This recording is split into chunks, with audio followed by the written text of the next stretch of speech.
साहेब बंदगी सदनाम। बैठ जाओ। तो आज दिव्यापुर में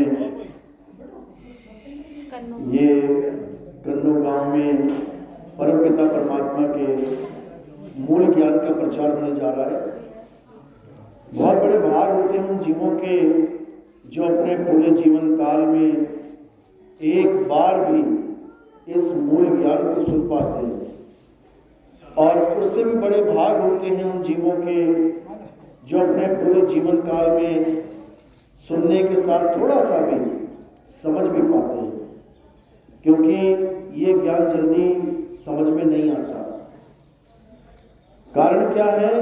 क्योंकि युगों युगों से जो अज्ञान हमारे मन में बस चुका है, हमारे दिमाग में रम चुका है, अब वो अज्ञान निकलने का नाम नहीं लेता।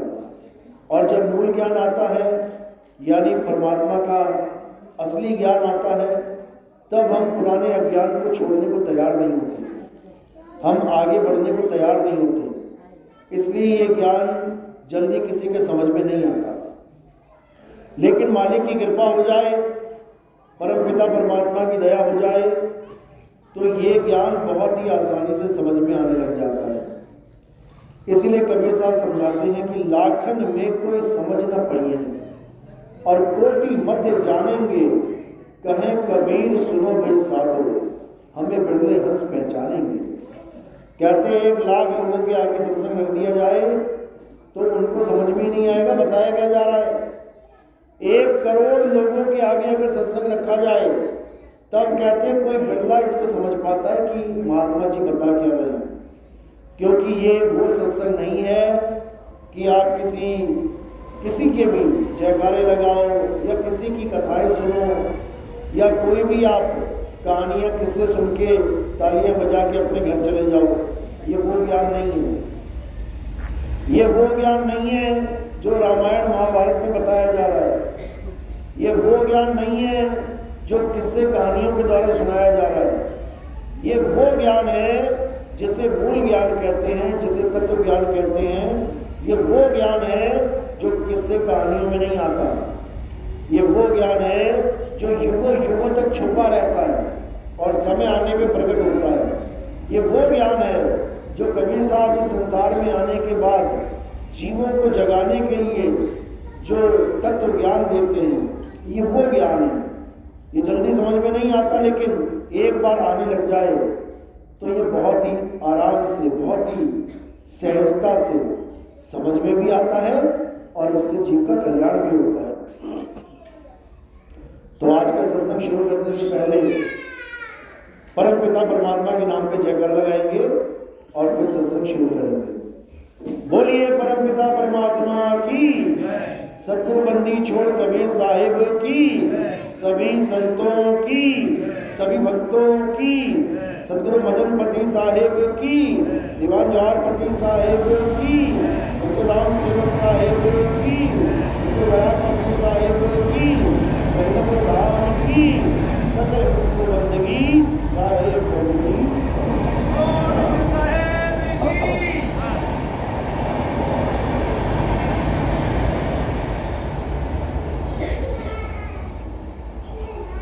तो पहले तो मैं ये समझा दूं कि आखिर ये ज्ञान अगर हम प्राप्त करते हैं तो इससे हमें लाभ क्या होगा।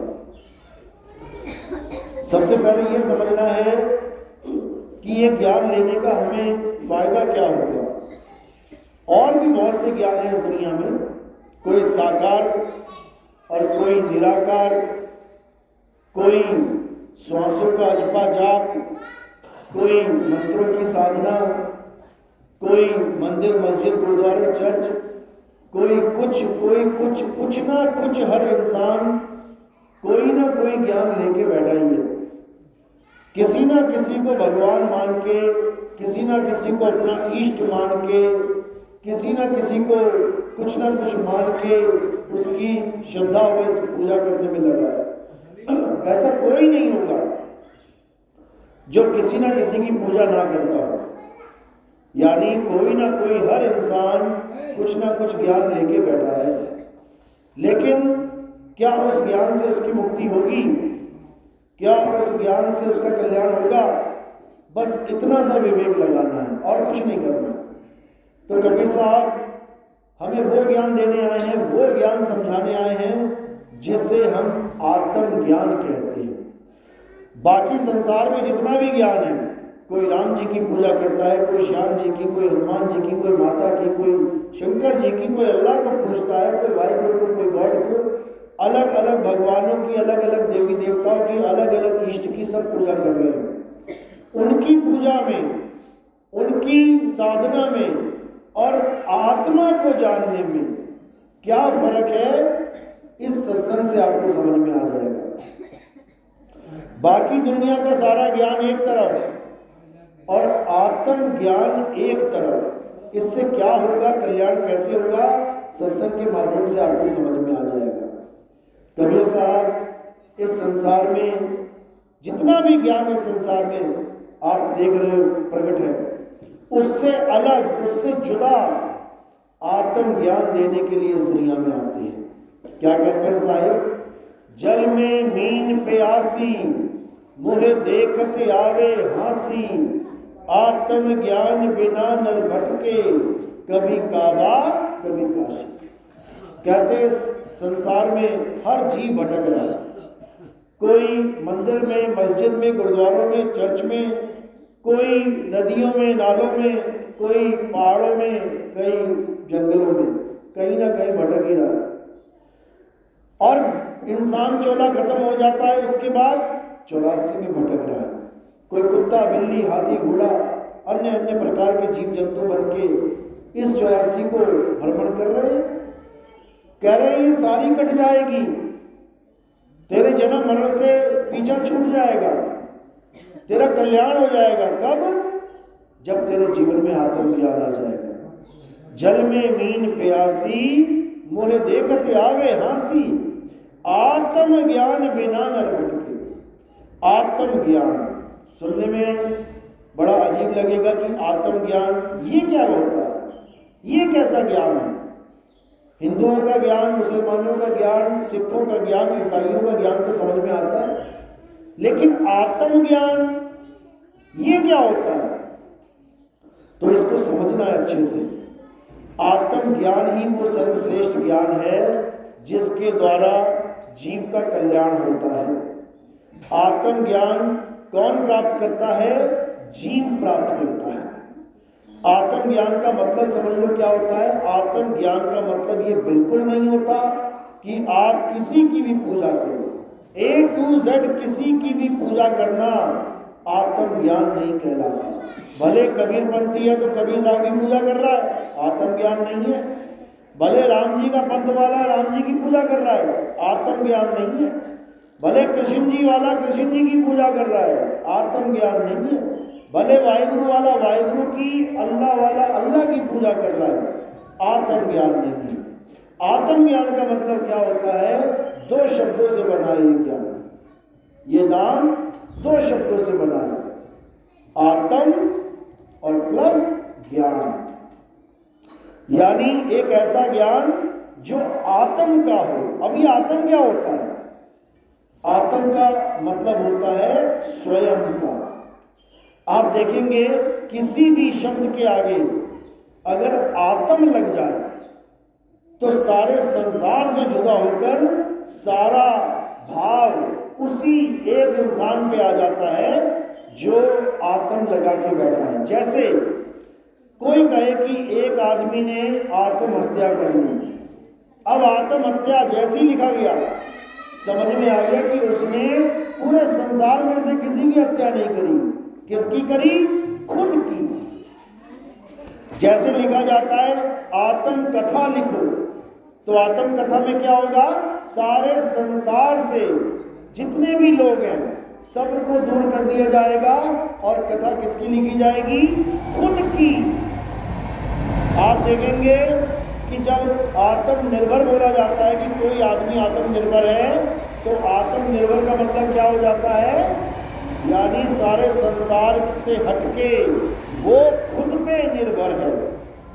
यानी आत्म शब्द जुड़ते ही सारा खेल आपके अपने ऊपर आ जाता है।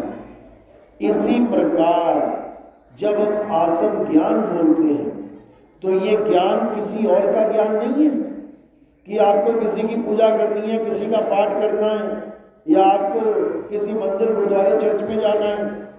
आत्मज्ञान का मतलब है जब आपको अपना ज्ञान प्राप्त हो जाए कि आप कौन हैं, आपका स्वरूप क्या है, आप किस तत्व से बने हैं। जब ये समझ में आ जाए तो समझ जाओ कि अब आत्मज्ञान हो गया। तो आत्मज्ञान का मतलब किसी और की पूजा ना करके खुद को जान लेना, यानी अपने सत्य स्वरूप को जान लेना ही आत्मज्ञान है। हमारा सत्य स्वरूप, हमारे दो स्वरूप हैं, एक नकली स्वरूप और एक असली स्वरूप। नकली स्वरूप में क्या आता है? ये काया माया नकली स्वरूप में आ जाता है। ये हड्डी, मांस, खाल, बाल, गाल, ये सब नकली शरीर, नकली रूप है। इसका नाश हो जाएगा, एक दिन ये छोड़ना पड़ेगा, हमें त्यागना पड़ेगा। हम इस नकली शरीर को छोड़ देंगे, नकली स्वरूप को छोड़ देंगे तो हम किसे प्राप्त करेंगे? असली स्वरूप। लेकिन तब जब हमें असली स्वरूप का भेद बताने वाला कोई गुरु मिल गया।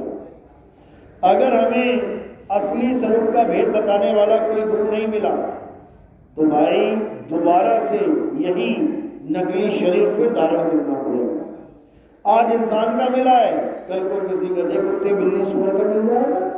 जैसे कर्म करेगा इंसान वैसा फल देगा भगवान। इंसानों वाले काम करोगे इंसान का जन्म मिल सकता है, जानवर वाले काम करोगे जानवर वाला जन्म मिलेगा। लेकिन ये 84 का नियम है कि एक बार इंसान जन्म के बाद 184 भुगतना ही पड़ता है। तो इसलिए कबीर साहब बार बार समझा रहे हैं, इससे पहले कि तेरा शरीर छूट जाए, इससे पहले कि तेरी मृत्यु हो जाए, क्या प्राप्त करना है? आत्मज्ञान प्राप्त करना है। और बहुत ज्ञान प्राप्त कर लिए। सतयुग में पूरा ज्ञान ले लिया दुनिया भर का, मंत्र, जंतर, तंत्र, पूजा पाठ, हवन, यज्ञ। त्रेता में सारा ज्ञान ले लिया, जंतर मंत्र, पूजा पाठ, हवन, यज्ञ। द्वापर में पूरा ज्ञान ले लिया, जंतर मंत्र, पूजा पाठ, हवन, यज्ञ। अब कलयुग आ गया है। अगर कलयुग में भी ये काम कर दिया तो मेरे भाई वापस आना पड़ जाएगा, क्योंकि सतयुग में ये काम किया तो त्रेता में आ गए, त्रेता में ये काम किया तो द्वापर में आ गए, द्वापर में ये काम किया तो कलयुग में आ गए, और कलयुग में भी अगर ये काम कर देंगे तो बार बार वापस आना पड़ेगा। तो क्या करना है? अब जप तप पूजा पाठ व्रत हवन यज्ञ ये कुछ नहीं करना है। जितना कर लिया अच्छी बात है, जितना कर लिया बहुत अच्छी बात है। अब आगे का ज्ञान प्राप्त करना है।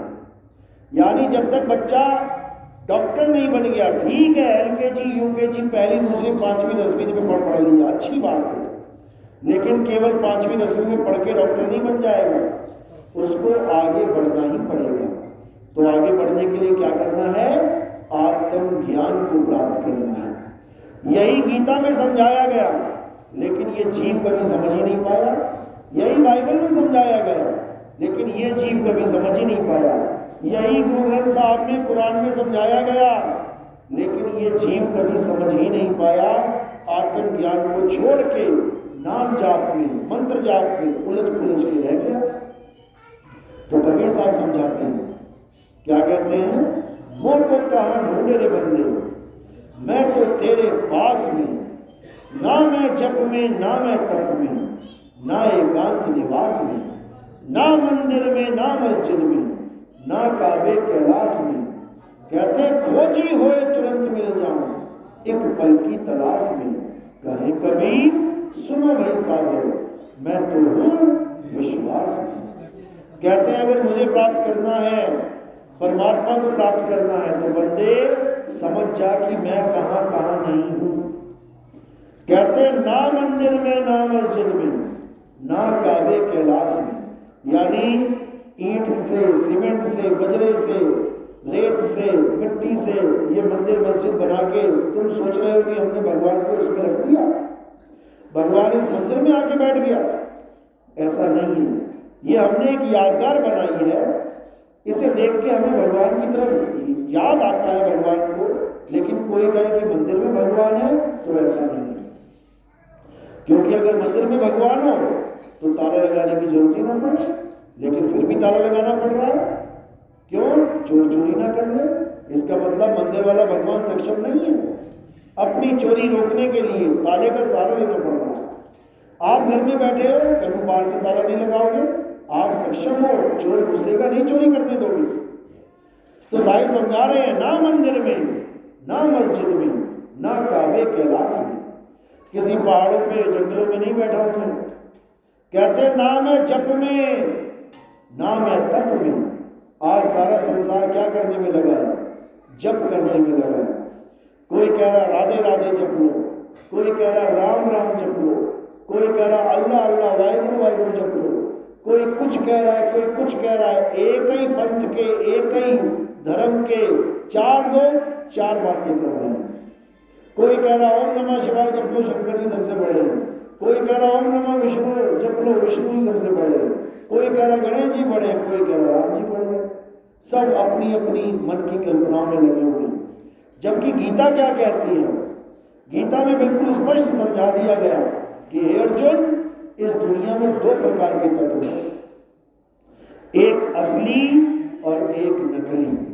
यानी एक असत्य है और एक सत्य है। असत्य क्या है? हे अर्जुन, जिसका जन्म और मरण हो जाता है, जो बार बार जन्मता और मरता है, जो पल पल बदलता है, जो सदा एक सा नहीं रहता, वो असत्य तत्व है। क्या है असत्य तत्व? ये सारे संसार में जो भी तुम्हें दिखाई दे रहा है, A to Z, कोई भी चीज तुम्हें दिख रही है, ये सब असत्य है। ये सब असत्य है। और क्या है असत्य? ये जितने भी शरीर हैं, पैदा होते हैं, खत्म हो जाते हैं, असत्य है। ये जितने भी पेड़ पौधे, जीव जंतु जिनकी पूजा पाठ चल रही है, सब असत्य है। ये मंत्र जंत्र तंत्र पूजा पाठ जितना भी है, ये सब असत्य है। साहिब समझा रहे हैं, तंत्र मंत्र सब झूठ है, इनमें न भर में कोई, और सार शब्द जाने बिना कागा हंस न होए। कहते हैं तंत्र मंत्र सब झूठ है। यानी जिन मंत्रों का सहारा लेके हमें बड़ी बड़ी बातें करवाई जाती हैं, कहते हैं बड़े से बड़ा दुख दूर हो जाएगा, बड़े से बड़ी विपदा टल जाएगी, बड़े से बड़ा दुश्मन तुम्हारे नतमस्तक हो जाएगा, हार जाएगा। वही मंत्र एक मच्छर तक को नहीं मार सकते।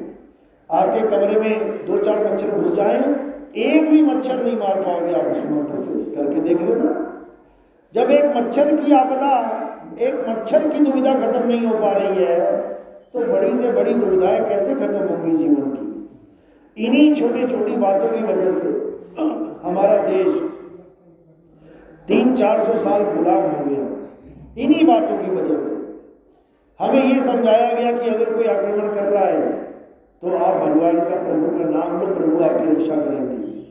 जबकि प्रभु कह रहे हैं जो अपनी रक्षा करेगा मैं उसकी रक्षा करूंगा, जो अपनी मदद करेगा मैं उसकी मदद करूंगा। हमने कोई मदद नहीं करी अपनी, और हम नाम के चक्कर में बर्बाद हो गए। हमारा सोमनाथ का मंदिर 17 बार लूट लिया गया। ब्राह्मण वर्ग बैठा भगवान को याद करता रहा और मुगल काटते रहे। तो हमें ये ज्ञान नहीं चाहिए, हमें ये ज्ञान बिल्कुल भी नहीं चाहिए। हमें कौन सा ज्ञान चाहिए? हमें आत्मज्ञान चाहिए। यानी हमें अपनी आत्मा पे भरोसा करना है। आत्मा की वजह से ही हमारे सारे कार्य सिद्ध हो रहे हैं। सुबह से लेकर शाम तक आप कोई भी काम करते हो, किसकी वजह से कर पा रहे हो? किसकी मेहर से कर पा रहे हो? अगर आप हाथ भी उठा रहे हो, किसकी वजह से हाथ उठा आपका? सोचो एक बार, क्या किसी भगवान ने उठाया आके, या किसी अल्लाह वाहिगुरु ने उठाया आके? अगर आपका हाथ उठ रहा है तो किसकी वजह से? आत्मा की वजह से। आत्मा की वजह से आप चल रहे हो, आत्मा की वजह से आप खा रहे हो, पी रहे हो, आत्मा की वजह से सांस चल रही है, आत्मा की वजह से दिल धड़क रहा है, आत्मा की वजह से सारे काम सिद्ध हो रहे हैं, आत्मा की वजह से घर से यहाँ तक आगे बैठे हो और आत्मा की वजह से यहाँ से घर पहुँचोगे। यानी हर काम सुबह से लेकर रात तक आत्मा की वजह से ही सिद्ध हो रहे हैं। सारे पूजा पाठ, सारे हवन यज्ञ, सारे मंत्र जंतर किसकी वजह से बोल रहे हो? आत्मा की वजह से। हर काम आत्मा की वजह से कर रहे हो और आत्मा को ही नहीं जान पा रहे हो। सबसे बड़ी दुविधा तो ये है। तो कृष्ण जी क्या समझा रहे हैं गीता में कि हे अर्जुन, इस दुनिया में दो प्रकार के तत्व हैं, एक तो असत्य है और एक सत्य है। असत्य तो बता दिया क्या है, अब सत्य क्या है? हे अर्जुन, आत्मा ही सत्य है। आत्मा का ना तो कभी जन्म होता है, ना ही आत्मा की कभी मृत्यु होती है। नैनम छिन्दन्ति शस्त्राणि नैनम दहति पावका न चैनम क्रोधं तापे ना शोषति मारुता। हे अर्जुन, इस आत्मा का ना तो कभी जन्म होता है, ना कभी मृत्यु होती है। इस आत्मा को ना तो कोई काट सकता है, ना इसको जला सकता है, ना वायु इसको सुखा सकती है, ना जल इसे भिगो सकता है। आत्मा का कोई कुछ नहीं बिगाड़ सकता। उन्होंने ये नहीं बोला कि हे अर्जुन तू शरीरों की पूजा कर, हे अर्जुन तू मंदिर जाके पत्थरों की पूजा कर, हे अर्जुन तू ये नाम जप ले, वो नाम जप ले, ऐसा कुछ नहीं बोला। क्या बोला? हे अर्जुन, जो अपनी आत्मा में रमण करते हैं, जो अपनी आत्मा में तृप्त हैं, जो अपनी आत्मा में संतुष्ट हैं, उनके लिए कोई धार्मिक कर्म कर्तव्य लागू ही नहीं होता। आत्मा की महिमा गाई गई है, लेकिन ये आत्मा के बारे में किसी को ना पता होने के कारण सुनकर भी नहीं समझ पाते कि आखिर ये आत्म तत्व होगा कैसा। कोई भाव भी नहीं जुड़ पाता आत्मा से। क्यों? क्योंकि आज तक असत्य से ही भाव जुड़े पड़े हैं। पत्थर को भगवान मान लेंगे, किसी पेड़ को भगवान मान लेंगे, जानवर तक को भगवान मान लेंगे, लेकिन आत्मा को भगवान नहीं मान पाते। जिसकी वजह से पत्थर उठा के तुम मंदिर में स्थापित कर रहे हो, जिसकी वजह से तुम पूजा पाठ कर रहे हो, जिसकी वजह से तुम सारे काम कर रहे हो, उस आत्मा को परमात्मा मानने में ये जीव सक्षम नहीं रह पाता, ये विश्वास कर ही नहीं पाता। ये नाशवान तत्वों में विश्वास करके बैठ जाता है, लेकिन अविनाशी आत्मा को ये जान भी नहीं पाता।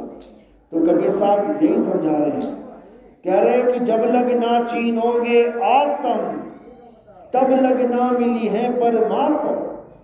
आत्म चीने परमात्म चीने, संत कहावे सुए, और यह वेद काया से न्यारा बूझे बिरला को। कहते हैं जब तक आत्म को नहीं जान पाया, यानी आत्म यानी खुद को, जब तक खुद को नहीं जान पाया तब तक खुदा को नहीं प्राप्त कर पाएगा। यानी खुद को पाया तो खुदा को पाया, आत्म को जाना तो परमात्म को जाना। क्यों? क्योंकि तेरा साईं तुझ में है। तेरा साईं बाहर नहीं है कि उसको ढूंढने के लिए एक हिरण की तरह भटक रहा है जंगल जंगल। नाभि में कस्तूरी है, लेकिन हिरण जंगल जंगल भटक रहा है। कारण क्या है? अज्ञानता। उसको पता ही नहीं है कि मेरी वस्तु कहाँ पड़ी है। खुद की वस्तु को ढूंढने के लिए सारी उम्र भटकता रहता है और अंत में जाके मृत्यु को प्राप्त हो जाता है। इसीलिए साहिब ने बोला, ज्यो तिल माही तेल है और ज्यो चकमक में आग, तेरा साईं तुझ में है, जाग सके तो जाग। कहते तेरा साईं तुझ में है। तुझ में का मतलब ये नहीं तेरी काया में, तुझ में का मतलब तेरी आत्मा में विराजमान है वो। पहले हमें आत्म तत्व को जानना पड़ेगा, और आत्म तत्व को जनाने वाला गुरु धारण करना पड़ेगा, तभी समझो कि अब तुम्हें तत्व ज्ञान होगा। अन्यथा इन नाशवान तत्वों को पूछते पूछते जीवन बर्बाद करके चले जाओगे। तो गीता में भी यही समझाया गया कि अविनाशी तत्व को जान। और कौन जानेगा? ये जीव जानेगा।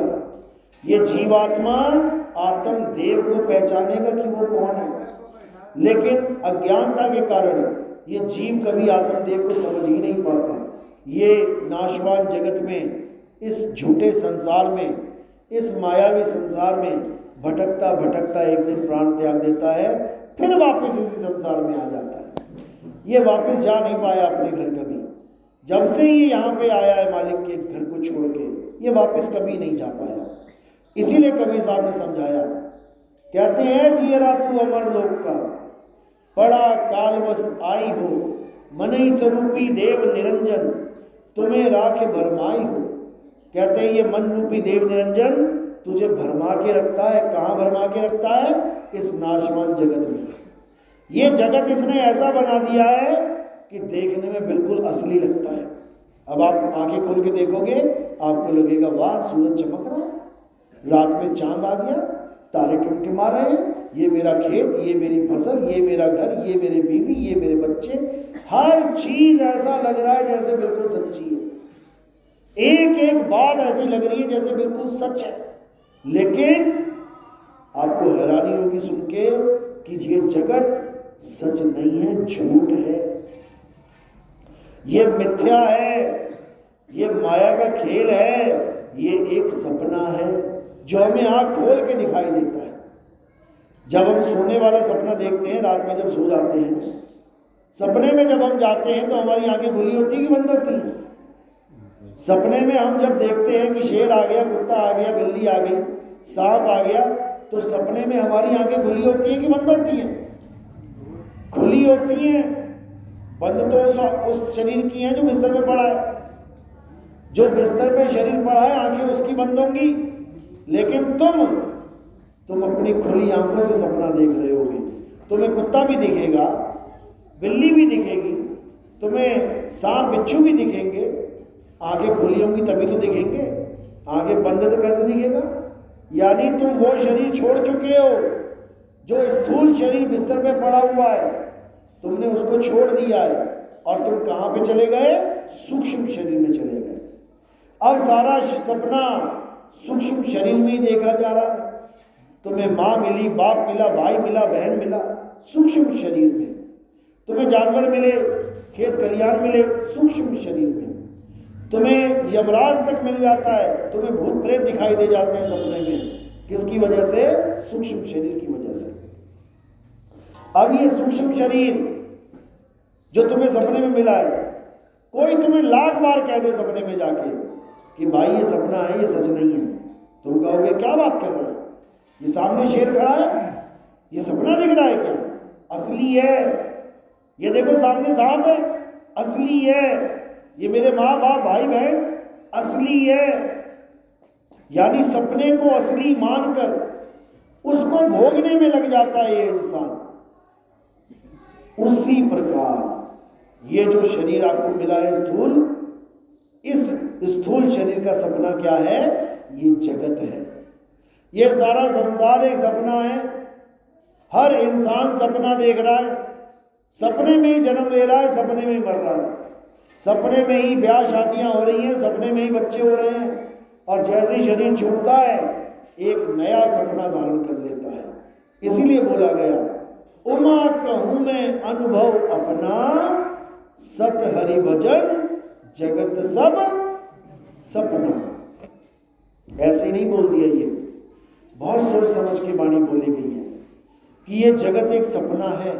और इस सपने से हमें इतना लगाव हो गया, इतना लगाव हो गया कि अब हम सपना छोड़ने को तैयार नहीं है। मर जाएंगे, मिट जाएंगे, लेकिन वापस आएंगे। 7-7 जन्मों की कस्में तक खा लेते हैं कि हम वापस आएंगे। जबकि संत हमें समझा रहे हैं कि इस दुनिया में वापस नहीं आना है। रहना नहीं देश बेगाना है, ये धरती कागज की पुड़िया, बूंद पड़े घुल जाना है। ये संसार झाड़े और झाखड़, उलझ पुलझ मर जाना है। कहे कबीर सुनो भाई साधु, सतगुरु नाम ठिकाना है। यानी इस जगत को त्याग देना है और हमारा असली ठिकाना क्या है? हमारे गुरुजी का नाम। जो नाम हमें गुरुजी देते हैं, वो नाम ही असली ठिकाना है, उसी को समझना है। तो साहिब यही समझा रहे हैं कि ना कहीं आना ना कहीं जाना, आपे में आप समाना। यानी जब तुम वेदी गुरु से ज्ञान ले लोगे, जब वेदी गुरु से तुम तत्व ज्ञान ले लोगे, तब तुम कहाँ समाओगे? फिर तुम किसी लोक परलोक में नहीं जाओगे। कोई कहे कि मैं स्वर्ग चला जाऊंगा, कोई कहे मैं नरक में चला जाऊंगा। अज्ञानी है दोनों। साहिब समझा रहे हैं, अज्ञानी को स्वर्ग नरक है, हरि जाने को नाही। और जिस भव से सब लोग डरत है, सो भय हमरे नाही। यानी अगर कोई भी जीव ये सोच के बैठा है कि मेरे मरने के बाद मैं स्वर्ग चला जाऊंगा, शिवलोक चला जाऊंगा, गोलोक चला जाऊंगा, कहीं और चला जाऊंगा, ये सब अज्ञान है। कबीर साहब कहते हैं जब तक ये लोक छूटे नहीं तब तक तुम मुक्त हुए नहीं। इसलिए साहब ने कह दिया कि लोक अलोक शब्द है भाई, और जिन जाना तिन संशय जाई। यानी ये लोक अलोक यानी मृत्यु के बाद प्राप्त होने वाले लोक जिनकी बात चल रही है सत्संगों में, कोई कहता है सतलोक जाना है, कोई कहता है अलग लोक जाना है, कोई कहता है आगामी लोक जाना है, कोई कहता है अनामी लोक जाना है। ये सारे लोग जितने भी हैं, अगर तो ये शब्द के पर्यायवाची हैं फिर तो बात समझ में आती है। लेकिन कोई कहे कि ये लोक सच में है, वहाँ झोपड़ी मिलेगी, मकान मिलेंगे, दुकान मिलेगी, खाने पीने को वस्तुएं मिलेंगी, नदी नाले मिलेंगे, सोने के पहाड़ मिलेंगे, फिर समझ जाना माया है। फिर समझ जाना कि माया है।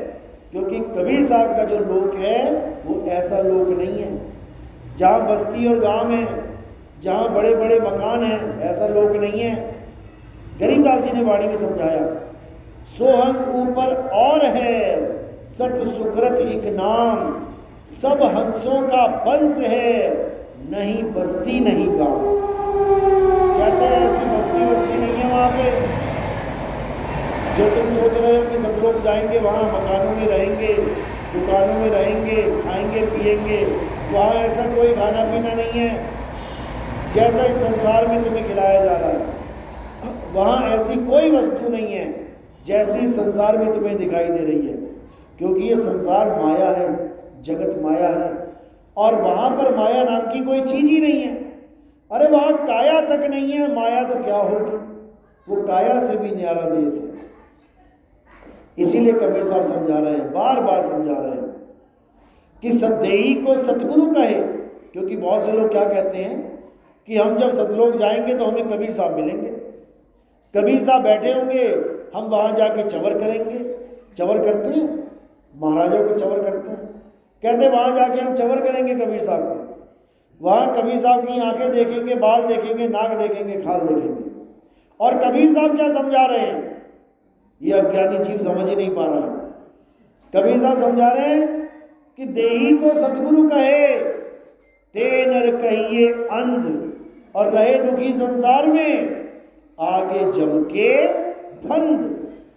कहते जो लोग देही को सतगुरु कहते हैं, यानी जो परमात्मा को देही मान के बैठे हैं कि कोई शरीर में सामने खड़ा हो जाएगा तो समझ लो परमात्मा के दर्शन हो गए, कोई शरीर में सामने बैठा होगा सिंहासन पे तो समझ लो मुझे परमात्मा के दर्शन हो गए। महाअज्ञान है ये, महाअज्ञान है। क्योंकि कबीर साहब देही ज्ञान के बिल्कुल खिलाफ थे। कहते देही को सतगुरु कहे, ये है धूधर ज्ञान, चार दाग आवे नहीं, वाह को सतगुरु जान। कहते सतगुरु कभी चार दाग में नहीं आता। कौन कौन से चार दाग? पहला दाग जन्मना, यानी सतगुरु का कभी जन्म नहीं होता। सतगुरु कौन? परम पिता परमात्मा। सतगुरु का कभी जन्म नहीं होता, ये पहला दाग है। अगर जन्म हो जाए तो वो सतगुरु नहीं है। दूसरा दाग क्या है? सतगुरु कभी भोजन नहीं करता, यानी वो ये जीवों की हत्या नहीं करता खाने पीने के लिए। तीसरा दाग क्या है? वो कभी भोग विलास नहीं करता, शादी ब्याह नहीं करता, बच्चे पैदा नहीं करता। चौथा दाग क्या है? वो कभी मृत्यु को प्राप्त नहीं होता, वो कभी मरता नहीं है। तो कह रहे 4 दाग से सतगुरु न्यारे, अजरो अमर शरीर, और कोई गाडे कोई अग्न जरावे, खोज न पाया शरीर, जपोरे मन केवल नाम कबीर। मलुकदास जी समझा रहे हैं कि हमारा जो सतगुरु है 4 दाग से सतगुरु न्यारे, जन्मना, खाना पीना, भोग विलास और मृत्यु, ये 4 पास भी नहीं भटक सकती सतगुरु के। 4 दाग से सतगुरु न्यारे, अजरो अमर शरीर, और कोई गाडे कोई अगन जरावे, ढूंढ ना पाया शरीर। यानी जब कबीर साहब इस संसार में आए तो उन्होंने एक ऐसा शरीर धारण कर लिया जो जन्मता और मरता ही नहीं था।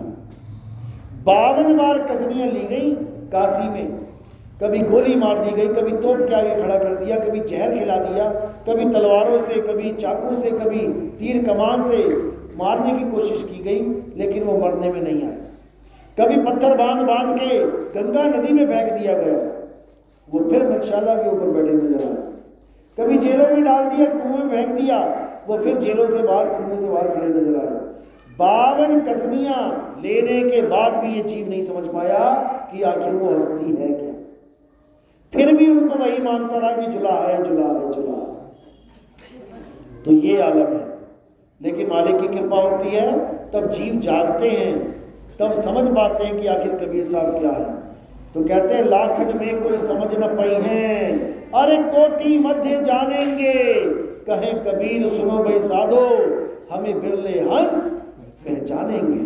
कहते हैं सबके बस की बात नहीं है हमें पहचानना, हमें कोई बिरला हंस पहचान पाता है। बिरला हंस कौन? जिस पर मालिक की मोहर लगी है, जिस पर परमात्मा की मोहर लगी है, वो कबीर साहब को जरूर जान लेगा इसी जन्म में, इसी जन्म में जान लेगा। और जिस पर बेचारे के मोहर नहीं लगी है, वो कबीर साहब के पंथ में आकर भी कबीर साहब को नहीं जान सकता। दुनिया भर के कबीर पंथ चल रहे हैं, इतने कबीर पंथ चल रहे हैं आप सोच भी नहीं सकते, लेकिन कबीर पंथ में आने के बाद भी कबीर साहब को आप नहीं जान सकते। कोई उनको मूर्ति बना के पुजवा रहा है, कोई उनको श्वासा बता के पुजवा रहा है कि कबीर क्या है, ये तेरी सांस ही कबीर है। कोई उसको कबीर साहब को नाभि में, कहते रावण के नाभि में अमृत था, तेरी भी नाभि में अमृत है, वो उस अमृत को कबीर साहब बता रहा है कि नाभि में कबीर साहब बैठे हुए हैं। कोई दिल की धड़कन को कबीर साहब बता रहा है कि दिल की धड़कन ही कबीर साहब है। कोई ज्योति के प्रकाश को कबीर साहब बता रहा है कि दोनों आंखों को बंद करके जो ज्योत प्रकट हो जाती है वही कबीर हैं। बताओ, यानी अलग अलग तरह का ज्ञान कबीर पंथ में दिया जा रहा है, अलग अलग तरह के लोग कबीर साहब के नाम पे बरगला रहे हैं। लेकिन कबीर साहब क्या समझा रहे हैं? कबीर साहब समझा रहे हैं कि मेरा नाम लेके ये काल के दूत, ये कबीर पंथ चला के बैठे हुए हैं। इन्होंने ऐसी मिलावट कर दी है कबीर पंथ में कि अब इस मिलावट को कोई सही नहीं कर सकता। ऐसी मिलावट कर दी है कि बड़े से बड़ा पारखी भी नहीं समझ सकता कि मैं सही साधना कर रहा हूँ कि गलत। इसको कबीर साहब ने अपनी भाषा में क्या बोला?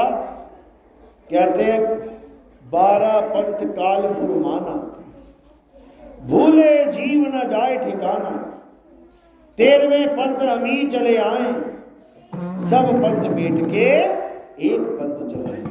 कबीर साहब समझा रहे 12 पंथ काल फुरमाना, यानी मेरा नाम ले लेके इस काल भगवान ने, यानी इस मन ने सबको गुलाम बना लिया और मेरे नाम ले लेके पंथ चला रखे। नाम देखोगे कबीर पंथ है, लेकिन पत्थर की पूजा कर रहा होगा, फिर कहेगा कबीर पंथ है।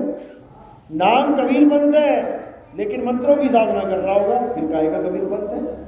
नाम कबीर पंथ है, लेकिन जब तक पूजा पाठ नित्यनेम कर रहा होगा, फिर कहेगा कबीर पंथ है। भाई, नाम कबीर पंथ है, लेकिन मंदिरों की परिक्रमा कर रहा है, पत्थरों की पूजा कर रहा है, तो कहेगा कबीर पंथ है।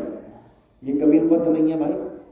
तो कबीर साहब यही समझा रहे हैं 12 पंथ काल फुरमाना, हे धर्मदास, मेरा नाम लेके ये काल भगवान, जिसको कली काल कहते हैं, ये सबके अंदर बैठा है मन रूप में, और ये सबको भरमा के बैठा हुआ है।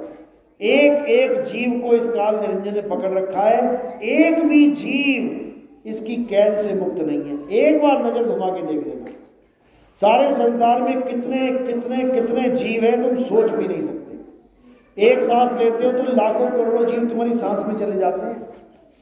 ये जैनी इसीलिए मुंह पे पटका बांध के रखते हैं, कपड़ा लगा लेते हैं वो लोग कि ये जीव हमारे अंदर ना चले जाएं। सोचो एक एक सांस में करोड़ों जीव ले रहे हो तुम, अनंत जीव है दुनिया में, एक भी जीव ऐसा नहीं है जिस पर काल ने अपना अधिकार नहीं किया हुआ है। सबको अपने जाल में लेके बैठा है। और वो काल क्या है? ये मन ही वो काल है। इस दुनिया में ऐसा एक भी आदमी नहीं है, एक भी जानवर नहीं है जो अपने मन के कहे नहीं चलता। तुम सुबह उठते हो किसके कहने पे? मन के कहने पे। अगर मन ने कह दिया नहीं सो ले 2 घंटा और आराम कर, भाई साहब माँ बाप कह कह के चीख चीख के चले जाएंगे, लेकिन तुम माँ बाप की आवाज नहीं सुनोगे। तुम किसकी आवाज सुन ली? मन की। ये मन ही गली गाल है। तुम सुबह नहाते हो कौन सा साबुन लगाते हो? मन पसंद, जो तुम्हारे मन को पसंद है वही लेके आते हो दुकान से। यानी साबुन भी बिना मन के नहीं लगा रहे हो तुम। उसके बाद जब कपड़े पहनोगे कौन सा पहनोगे? मन वाला पहनोगे जो मन को भा रहा है।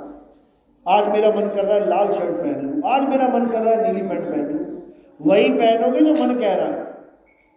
चाय लोगे, कॉफी लोगे, दूध लोगे, जो मन कह रहा है वो लोगे। तीनों रख दिया जाए ना और कहे कि कौन सा उठाएगा? जो मन कर रहा है वो उठाएगा। यानी एक भी ऐसा जीव नहीं है जो मन का गुलाम नहीं है, सब मन के गुलाम है, A to Z। ये मन केवल दुनियादारी नहीं करवाता है, ये मन तुम्हें साधु महात्मा भी बना देता है, ये मन तुम्हें भक्ति भी करवा देता है, ये मन तुम्हें बड़े से बड़ा जपी तपी सन्यासी बनवा देता है। तो ये मन जब भक्ति करवाता है तब इसको मनमुखी भक्ति कहते हैं। और इसी को कबीर साहब मना कर रहे हैं। क्या कह रहे हैं? 12 पंथ काल फुरमाना, यानी इस मन ने ये 12 प्रकार के पंथ चला दिए। इस मन ने ये पंथ चलाए हैं, ये परमात्मा के पंथ नहीं है। 12 पंथ काल फुरमाना, भूले जीव न जाए ठिकाना। कहते हैं बेचारे भूले वाले जीव, ये समझ ही नहीं पाए मन के खेल को। ये सोच रहे हैं मैं भक्ति कर रहा हूं, भक्ति कर रहा हूं, और कर क्या रहा है? माला जप रहा है। क्यों? मन कह रहा है। कर क्या रहा है? नदियों में स्नान कर रहा है। क्यों? मन कह रहा है। क्या कर रहा है? जंगलों में भटक रहा है। क्यों? मन कह रहा है। यानी मन ने ऐसी दौड़ लगा दी है सबकी कि सब के सब मन के जाल में फंस गए। इसी को कबीर साहब समझा रहे हैं। कह रहे हैं 12 पंथ काल फुरमाना, भूले जीव न जाए ठिकाना, 13वें पंथ हम ही चले आए, और सब पंथ बैठ के एक पंथ चलाए। तो कबीर साहब यहाँ समझा रहे हैं कि मैं ही 13वें पंथ में आऊंगा और सारे पंथों को एक कर दूंगा। यानी चाहे वो हिंदू हो, चाहे वो मुसलमान हो, चाहे वो सिख हो, चाहे वो ईसाई हो, चाहे वो निरंकारी है, चाहे वो राधा स्वामी है, चाहे वो रामपाल जी का भगत है, चाहे वो आशुतोष जी का भगत है, चाहे वो सतपाल जी का भगत है, चाहे वो किसी का भी भगत है, मैं सबको एक कर दूंगा। यानी इस पंथ में हर वो मालिक का जीव आएगा जो सच्चे मन से, जो पूरे विवेक से सत्य असत्य का निर्णय कर देगा। फिर वो 12 पंथ छूट जाएंगे। क्यों? क्योंकि 12 पंथ खत्म करके 13वां पंथ मैं स्वयं चलाऊंगा। ये कहाँ लिखा है? ये कबीर सागर में लिखा हुआ है। जब धर्मदास जी के साथ वार्तालाप हुई तो धर्मदास जी को बताया कबीर साहब ने कि कैसे कैसे काल भगवान के ये पंथ चलेंगे। तब मैं कहाँ आऊँगा? मैं 13वें पंथ में आऊँगा। तो धर्मदास जी ने पूछा कि 13वां पंथ कब चलेगा? तो कबीर साहब क्या बोले? कहते धर्मदास मेरी लाख दुहाई, मूल ज्ञान बाहर ना जाई, मूल ज्ञान बाहर जो पढ़ी, बिचली पीढ़ी हंस न तरही, मूल ज्ञान तब लग छुपाई, जब लग द्वादश पंथ न मिट जाए। कहते जब ये द्वादश पंथ यानी 12 पंथ काल के जब तक ये मिट नहीं जाएंगे तब तक मैं अपने 13वें पंथ को उजागर नहीं करूंगा, नहीं करूंगा। तो ये 12वां पंथ कब खत्म होता है? ये 12वां पंथ और कोई नहीं है, ये रामपाल जी महाराज का पंथ है। ये 12वां पंथ कब खत्म हुआ? 11 अक्टूबर 2018 को। क्या हुआ था उस दिन? उस दिन इन्हें सारी उम्र की, यानी अंतिम सांस तक उम्र कैद हो गई। ये पंथ यही खत्म हो गया। लेकिन इनके भगत दुनिया भर का प्रचार कर रहे हैं, अच्छी बातें करते रहो, लेकिन पंथ का खात्मा हो गया। अब 13वां पंथ कब उजागर हो गया? 13 अक्टूबर 2018 को, जब हमने अपना YouTube चैनल स्टार्ट किया, हमने प्रचार प्रसार स्टार्ट किया, 13 ही तारीख को 13वें पंथ का उजागर हुआ। और ये 13वां पंथ कौन सा है? ये मदन साहिब का पंथ है, जो हमारे प्रथम आचार्य सतगुरु मदन पति साहिब, जिनको कबीर साहब साक्षात मिले, दर्शन दिए, ज्ञान समझाया, सार शब्द का भेद बताया, अष्टांग योग सिद्ध थे मदन साहिब। लेकिन उन्होंने कबीर साहब की वाणी जब समझी, जब पढ़ी, तो उन्होंने अष्टांग योग त्याग दिया। जिस अष्टांग योग को करने में सारा जन्म बीत जाता है ऋषि मुनियों का, एक पल में त्याग दिया उन्होंने, छोड़ो इसको। और किस चीज की प्यास लग गई? सार शब्द की। क्योंकि कबीर साहब ने अपनी वाणियों में सार शब्द का इतना खुला प्रचार किया, इतना समझाया साहिब ने कि सार शब्द कहीं बाँची हो, मानो एतबारा, अक्षर पुरुष पेड़ निरंजन वाकी डाला। कहते हैं बीजक में कि सार शब्द कहीं बाँची हो, तुम्हें कोई नहीं बचा सकता। कोई कहे मुझे भगवान जी बचा लेंगे, मुझे अल्लाह बचा लेगा, मुझे वाहिगुरु बचा लेंगे। भाई साहब, कोई नहीं बचा सकता आपको। कौन बचाएगा? केवल और केवल सार शब्द। तो कहते हैं सार शब्द कहीं बाची हो, मानो अतबारा, अक्षर पुरुष पेड़ निरंजन वाकी डाला। कहते हैं बस सार शब्द का भेदी गुरु अगर तुम्हें मिल गया तो समझो तो तुम्हारा कल्याण हो जाएगा। तो मदन साहिब को इसी सार शब्द का ज्ञान देने के लिए सदगुरु बंदी छोड़ कबीर साहब प्रकट हुए थे। कहाँ पे? खरौना गांव में। खरौना गांव में एक जंगल है, जंगल में मदन साहिब 7 दिन बैठे रहे। 7 दिन बैठे रहे कि अगर परमात्मा है तो आए और मुझे ज्ञान बताए, नहीं तो मैं इस तलवार से अपना गला काट लूंगा। तलवार लेके बैठ गए वहां पे। आज भी वो तलवार वहां रखी हुई है, वहां पे छोटा सा मंदिर बना रखा है, आश्रम है वहां पे, आज भी वो तलवार रखी हुई है। तो जब ऐसी लगन लग जाती है तो परमात्मा को भी आना पड़ता है।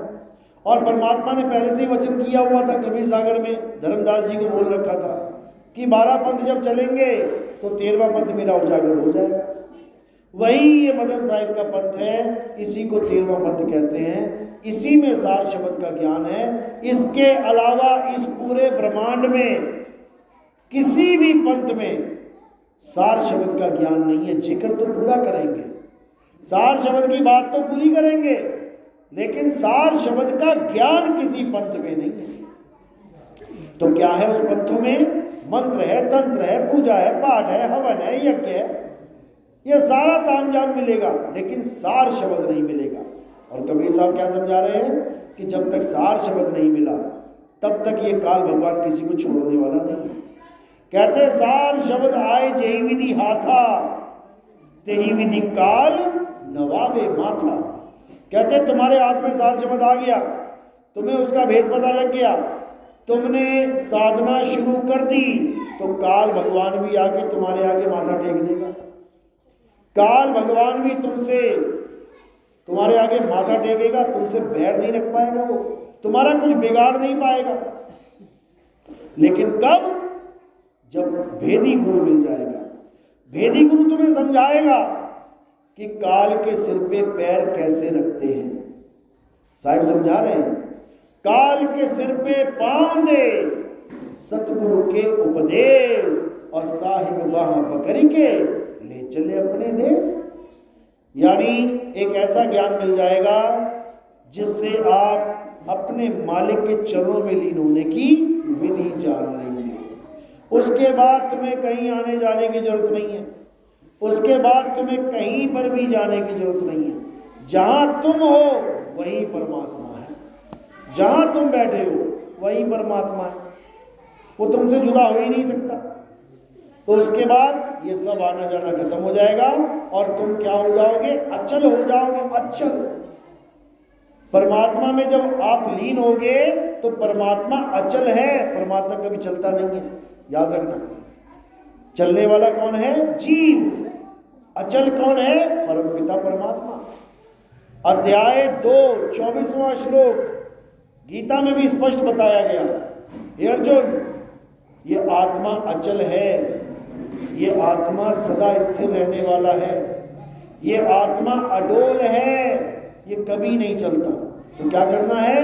इसी अचल आत्मा को जानना आत्मज्ञान कहलाता है, और कुछ नहीं करना है। सब छोड़ दो, जो पकड़ रखा है सब छोड़ दो और केवल आत्मा को जान लो, तुम्हारा कल्याण हो जाएगा, तुम्हारा जन्म मरण का चक्कर खत्म हो जाएगा। इसके अलावा और कोई रास्ता नहीं है। बोलिए परमपिता परमात्मा की सदा ही जय हो। साहिब बंदगी सतनाम। मेरी बात समझ में आ रही है? क्या बता रहा हूं? किस किस को समझ में आई? 1% भी हाथ खड़ा कर दो एक बार। बहुत अच्छी बात है, क्योंकि अगर 1% भी आ गई तो समझ लो कि आज तुम्हारी शुरुआत हो गई। अब क्या करना है तुमने आगे?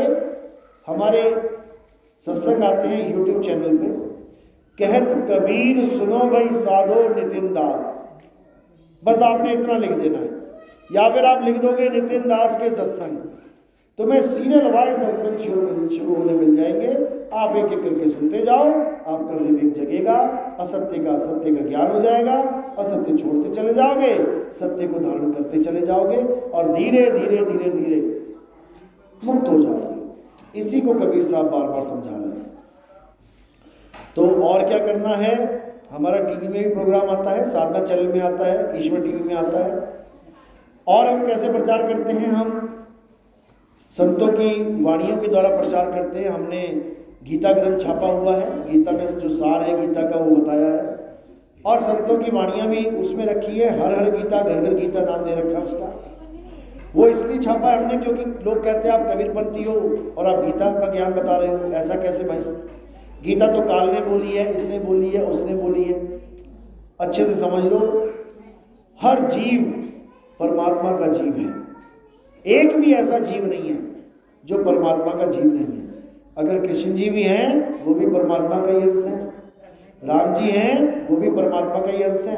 इनको काल क्यों बोल देते हैं लोग? जब इनकी पूजा करने लग जाओ तब समझ लो कि नाशवान देह की पूजा कर रहे हो और काल की जाल में फंस गया। लेकिन जब इनकी बातों पे अमल करोगे, जो कृष्ण जी ने बताया है गीता में कि हे अर्जुन, अपनी आत्मा में रमण कर, अपनी आत्मा में तृप्त हो जा, इसमें कौन इसमें गलत बोलेगा? कौन इसको मना करेगा? कौन इसको झूठ सिद्ध करेगा? कोई नहीं कर सकता। इसलिए प्रचार प्रसार हम करते रहते हैं। और आप प्रचार में आप देखेंगे हमारे पैम्फलेट, हमारे बैनर्स, ये सब छपते रहते हैं। प्रचार प्रसार का ये एक माध्यम है। तो हमारे यहाँ केवल और केवल प्रचार प्रसार पे फोकस किया जाता है। मैं 2010 से प्रचार प्रसार ही कर रहा हूँ। हमने कोई भी आज तक आश्रम नहीं बनाया और ना ही हमने अपने पूरे जीवन काल में आश्रम बनाना है। आश्रम का मतलब आश्रम, कुटिया नहीं। कुटिया जरूर बनाएंगे, रहने लायक कुटी जरूर बनाएंगे, क्योंकि कुटी नहीं बनाएंगे तो रहेंगे कहाँ। लेकिन कोई कहे कि बड़ा बड़ा आश्रम बनाना है, बड़ी बड़ी जमीनों में आश्रम ही आश्रम बना देने हैं, ये काम हमारा नहीं है। हम तो यहाँ आश्रम जुड़वाने आए हैं। जिन बाबा लोगों के आश्रम नहीं छूट रहे हैं, हमारे सत्संग सुन के आश्रम दान दे दिए उन्होंने। गुजरात में 70 करोड़ का आश्रम दान कर दिया सरकार को एक बाबा ने, हमारे सत्संग सुन सुन के। अब तो नहीं है वो दुनिया में, चले गए, लेकिन उन्होंने सरकार को दान कर दिया अपना आश्रम, और उस आश्रम पे आज एक भव्य कॉलेज बनाया गया है। और उस बाबा को सब बच्चे याद करते हैं कि ये पहला संत देखा हमने जो अपना आश्रम ही हमारे नाम कर गया, बच्चों के नाम कर गया।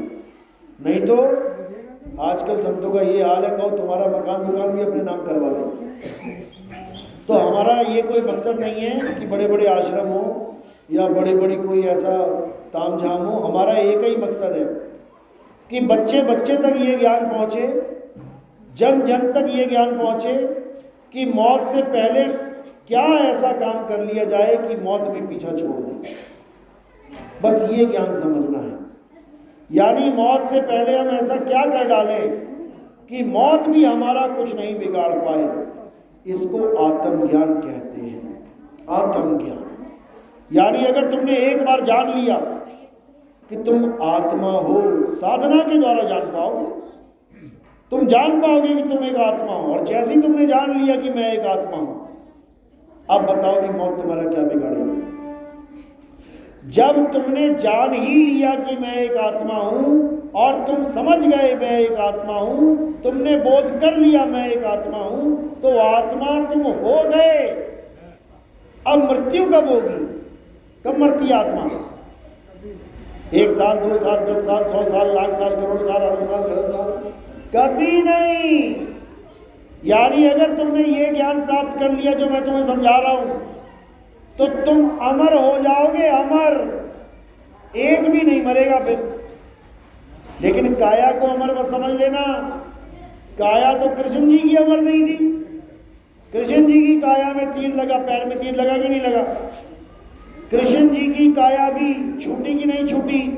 कृष्ण जी की काया भी नाश को प्राप्त हो गई, तुम्हारी कैसे बचेगी? लेकिन अगर तुमने ये जान लिया कि तुम एक आत्मा हो और तुमने ये समझ लिया, तुमने इसको अनुभव कर लिया, तो मेरे भाई इस मौत की ताकत नहीं जो तुम्हें मार सके। इसीलिए कबीर साहब बार बार समझा रहे हैं कि अमर करूं, सतलोक पठाऊं और ताते बंदी छोड़ कहाऊं। मैं ये करवाने नहीं आया कि राम राम जपले, कृष्ण कृष्ण जपले, राधे राधे जपले। मैं ये करवाने नहीं आया अल्लाह अल्लाह जपले, वाहिगुरु वाहिगुरु जपले। मैं तुझे तेरा स्वरूप बताने आया हूं। हे परमात्मा के अविनाशी जीव, अपने असली स्वरूप को जान ले, अपने असली नाम को जान ले। तू दूसरों का नाम जप जप के ये अनमोल जीवन बर्बाद करके चला गया। तू अपने नाम को जान ले, और तेरा नाम ये 52 अक्षरी काका गा वाला नाम नहीं है। तेरा नाम क्या है? अरे सत्य स्वरूपी नाम साहिब का, सो निज नाम हमारा। यानी मेरा नाम क्या है? परमात्मा का सत्य स्वरूप ही मेरा नाम है। मुझे ऐसा गुरु मिल गया जिसने मुझे सत्य स्वरूप का भेद बता दिया। तब समझो अब तुम्हें नामदान मिला है। ये अक्षर जपवाने वाले नामदान को नामदान नहीं कहते। इसी को साहिब ने बोला, अरे घर घर मंत्र देत फिरत हैं, माया के अभिमाना, और गुरुआ सहित शिष्य सब बूढ़े, अंत काल पछताना साधो देखो ये जग बौराना। कह रहे जग बौराना है। ये तंत्र मंत्र वाले गुरुओं की शरण में जाके तंत्र मंत्र करके पूरा जीवन बर्बाद कर लेते हैं। जाना कहाँ था? स्वरूप ज्ञान प्राप्त किया हुआ गुरु धारण करना था। तो क्या कहते हैं? अरे गुरुआ तो घर घर फिरे, कौड़ी केर 50, और अपने रूप की खबर नहीं, शिष्य कर्म की आस। यानी जिस गुरु को अपने स्वरूप का ज्ञान नहीं है, जिस गुरु को अपने स्वरूप का तत्व ज्ञान ही नहीं है, वो तुम्हारा गुरु बन के बैठा हुआ है। किसका कल्याण होगा? किसी का नहीं। ऐसे गुरुआ कहां जाएंगे? कहते हैं गुरुआ 84 में जाएगा। अरे झूठा गुरु अजगर बना, 184 जाए और सारी संगत चींटी बनी, तोड़ तोड़ के खाए। यानी वो गुरु खुद भी जाएगा 84 में और ये बेचारी भोली संगत को भी ले जाएगा। जो लाखों करोड़ों चेले बने घूम रहे हैं, वही लाखों करोड़ों चींटियां बन के उस अजगर रूपी गुरु को ग्रास करेंगे, उसका खात्मा करेंगे। इसलिए भाई हालत बुरी हो जाएगी तो क्या करना है? अब सत्य को जानना है, सत्य को पहचानना है। और सत्य क्या है? इस पूरे ब्रह्मांड में सत्य केवल एक है, हे अर्जुन, आत्मा ही सत्य है। उसी आत्मा को हमने धारण करना है। बोलिए परमपिता परमात्मा की सदा जय। तो अब आरती का समय है। आरती कैसे करते हैं हमारे पंथ में समझ लो। हमारे यहाँ कोई पत्थर, कोई फोटो, कैलेंडर, इसकी पूजा नहीं होती। हमारे यहाँ आत्मा की पूजा होती है। अब आत्मा की पूजा कैसे होती है?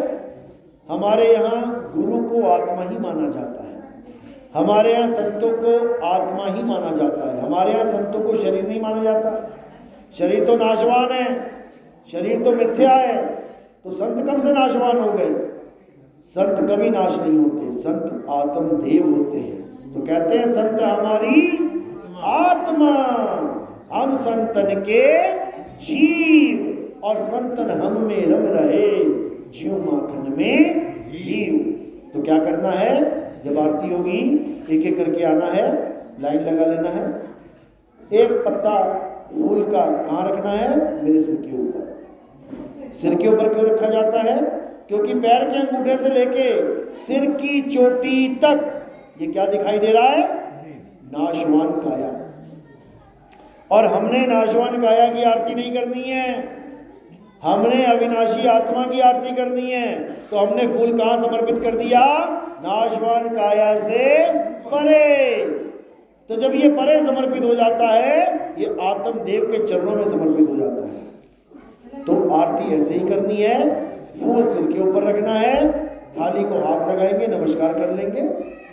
और प्रचार प्रसार में कोई योगदान करना चाहेगा, कोई भी सेवादार है, कोई भी भगत है, तो वो सेवा केवल चरणों में रखी जाएगी।